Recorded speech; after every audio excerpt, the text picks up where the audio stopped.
जब मैंने first time प्रेक्षा का असेसमेंट कराया था तब प्रेक्षा नियर अबाउट 3 इयर्स की थी। तब उसमें काफी सारे इश्यूज थे, ऑटिस्टिक बिहेवियर्स भी थे और सेंसरी इश्यूज उसमें शुरू हो ही गए थे। वो माइल्ड टू मॉडरेट कैटेगरी में बिलोंग करती थी ऑटिज्म के। बहुत सारे क्राइंग इश्यूज थे, समझदारी तो बिल्कुल भी नहीं थी उसमें, अंडरस्टैंडिंग इंप्रूवमेंट कुछ भी नहीं दिख रहा था, इंस्ट्रक्शन फॉलोइंग नहीं थी। यहाँ पे आने के बाद हमें बहुत सारी चीजें भी पता चली प्रॉब्लम्स के बारे में। हाइपर एक्टिविटी थी, बैठती नहीं थी, समझती नहीं थी, नेम रिस्पॉन्स नहीं था, आई कॉन्टेक्ट नहीं था, तो वो सारी चीजें थी। यहाँ आने के बाद हमने उसका थेरेपी 1 ईयर आफ्टर, मतलब 3 इयर्स में हमने उसको यहाँ बताया था, बट 1 ईयर आफ्टर मतलब एट द एज ऑफ 4 हमने उसका थेरेपी यहाँ पे स्टार्ट किया।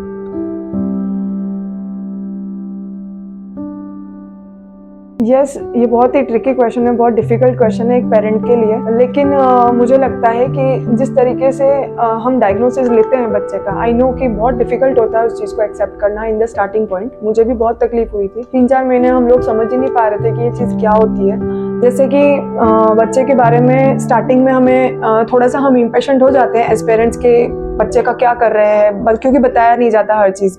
बट एक टाइम के बाद जब बच्चा उस चीज़ को सेटल कर रहा होता है, एक्टिविटी में इन्वॉल्व होता है, हमें हर चीज़ के बारे में इन्फॉर्मेशन दी जाती है और बच्चे का टाइम वेस्ट नहीं होता। अगर उसकी 45 मिनट की थेरेपी है, किसी बच्चे की 3 घंटे की थेरेपी है, तो उसका हर टाइम का सदुपयोग किया जाता है। मतलब एक्टिविटीज़ प्लान होती है, क्लिनिकल प्लान भी होता है, होम प्लान भी दिया जाता है। तो इन जनरल बहुत अच्छा इन्वॉल्वमेंट होता है बच्चे का और पेरेंट्स का भी।